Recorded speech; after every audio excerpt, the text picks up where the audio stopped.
Muito bem, já estamos na pausa do café e o assunto agora é a sua saúde. Há um ditado que diz que até água, se ingerida em excesso, faz mal à saúde. Isso se aplica também, sobretudo, às vitaminas. Sobretudo na terceira idade, a situação tende a ficar um pouco pior. Via de regra, todos nós temos um certo hábito de se automedicar. Vira e mexe, tem sempre alguém na família especialista em alguma coisa e pronto para prescrever algum remedinho, fala a verdade.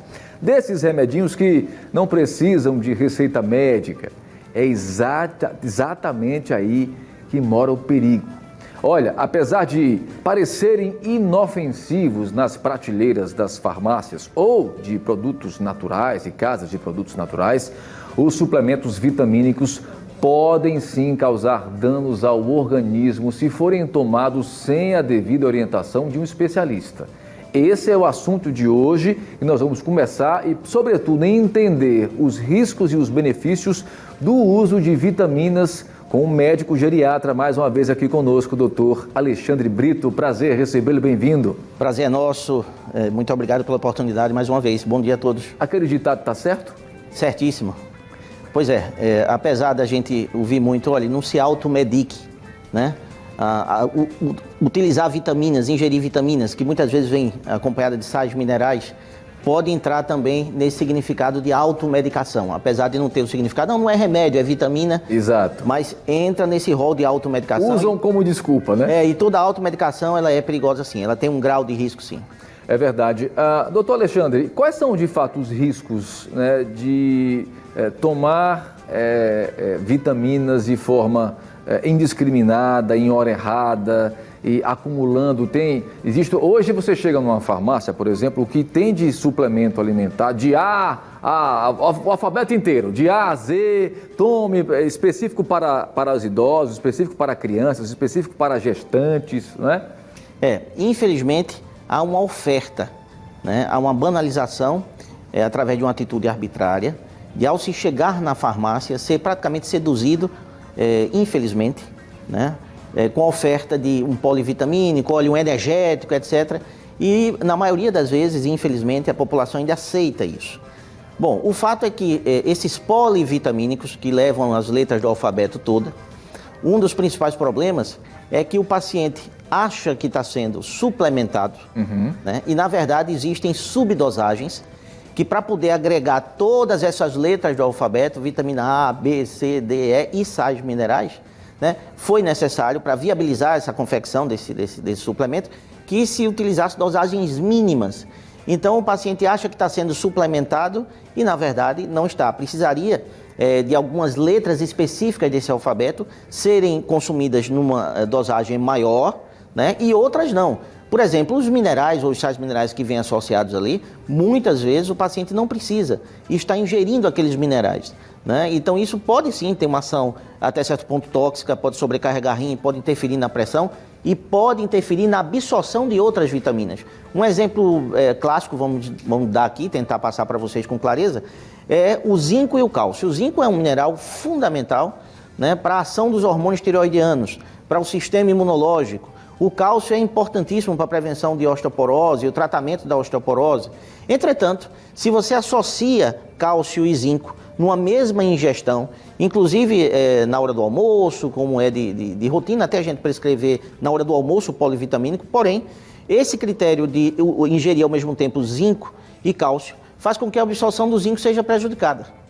Então, o paciente, além de poder ter um prejuízo no bolso, com essa oferta banalizada e arbitrária de polivitamínicos, como se nada de mal pudesse causar, que só fizesse bem, né? Por exemplo, eu costumo descontraidamente lembrar o seguinte: se você vai numa loja e lhe oferece um sapato, você experimenta o sapato e vê se dá ou não e devolve, não quer. Acontece que quando lhe oferecem uma caixa de polivitamínico de uma maneira como se fosse uma loja, você ingere e não tem como devolver assim, se já está lá no seu organismo. Verdade. É complicado, já comprou, não tem como devolver. Então, via de regra, o ideal é de fato procurar um profissional de saúde e fazer exames para detectar a sua real necessidade, né? Às vezes você está ingerindo vitaminas que naquele momento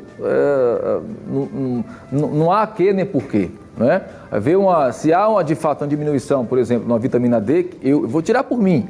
Eu tive, aliás, a população brasileira, de uma forma geral, por incrível que pareça, apesar de estarmos num país tropical, tem uma deficiência de vitamina D absurda, né? Creio que 90% da população, ou até mais. Eu, no meu caso, eu tive que repor, né? Fazer uma suplementação com vitamina D, mas aí eu fui buscar um profissional específico que me auxiliou. Ver a dosagem? Ver a dosagem específica para isso, para o efeito não ser contrário, né? Dizem que a diferença entre o remédio e o veneno está exatamente na dose, né? Esse é o segredo de tudo na vida e o desafio para o ser humano, saber dosar tudo, né? Então, por exemplo, a vitamina D, muito bem lembrada aqui, ela, se bem utilizada, com avaliação prévia, o idoso, por exemplo, consegue ter um índice, isso já foi comprovado, o índice de queda no idoso, por exemplo, diminui muito se ele tiver os níveis de vitamina D satisfatórios. Então, uma avaliação simples na consulta geriátrica já nos coloca na condição de prescrever numa dosagem certa e previne queda. Reposição de vitamina D e cálcio é um dos fatores que previne queda no idoso. Então, veja que é importante, é um tema importante no sentido de proteção e de prevenção de agravos. E outra coisa importante, a partir do momento que a gente vai buscar uma suplementação fora da alimentação normal, né, da natureza, das frutas e legumes, isso mostra que a gente está com alguma deficiência de alguma coisa. Mas, normalmente, tudo se encontra ali na frutaria, no mercado, na primeira feira, opção. Né? Está tudo disponível ali, né, professor? É a primeira opção. A primeira opção é adquirir vitaminas e sais minerais da forma natural, da forma, vamos dizer, fisiológica. Uma suplementação precisa ser antes avaliada por um profissional e não precisa ser o profissional médico necessariamente. Você pode fazer uma consulta e deve, uma vez periodicamente, com o nutricionista. Olha, eu quero saber como é que está o meu perfil nutricional.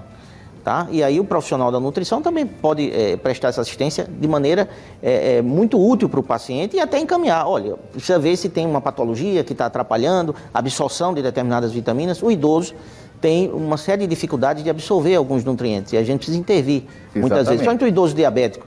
Né? O índice, a frequência de idosos portadores de diabetes é muito alta. E o diabetes, ao longo da vida e no processo de envelhecimento, por si só, na fisiopatologia do diabetes, já impede a absorção de vários nutrientes. Exatamente. E outra coisa que precisa entender, né? Cada indivíduo tem as suas necessidades, o que serve para mim não serve para o doutor Alexandre e vice-versa. Exatamente. Né, doutor Alexandre? Então, eu preciso estar atento a isso, principalmente porque a gente está vivendo aí na era da comunicação, das redes sociais, dos modismos, dos desinfluenciadores digitais, que acabam influenciando muita coisa ruim, né? Essa aqui é a grande verdade.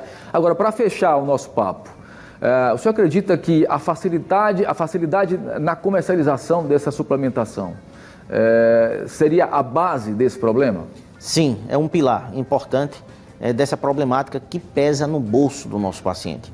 O idoso, ele, na maioria das vezes, já é polimedicado, ele já precisa de muitas medicações, ele já gasta muito. Muitas vezes é toda a aposentadoria que vai ali. Tá? Um idoso que tem comorbidades como hipertensão, diabetes, pós-AVC. E o lado bom disso é que nós temos medicações excelentes, que têm um efeito protetivo de tratamento excelente, só avançou muito. Entretanto, se você começa num cunho comercial, oferecer para o paciente de maneira banal, sem critérios técnicos, científicos, sem acompanhamento profissional, uma série de nutrientes com falsas promessas de que cura isso, de que cura aquilo, de que melhora, de que previne. Nós estamos diante de um caos, sem dúvida nenhuma, na parte da saúde, que é o que está acontecendo com a pandemia. E o que não existe de promessa de que vitamina previne a infecção pelo Covid, trata o Covid, isso não existe. Tá? Não há nenhuma comprovação e quando a gente busca até sentido científico nisso, a gente não acha. Não há uma vitamina que vai prevenir, por exemplo, a infecção pelo Covid e muito menos tratá-la. Perfeito. Olha, doutor Alexandre Brito, é sempre um privilégio tê-lo aqui, tá? Volte mais vezes, não se demore, tá? É sempre muito importante porque o nosso público é um público mais maduro, né? São jovens há mais tempo, né? Como diz minha mãe, e a sua presença aqui é muito importante. Muito obrigado, viu? Eu agradeço a vocês e parabenizo essa oportunidade que é muito útil para a população. Muito obrigado. Um grande abraço. Até a próxima.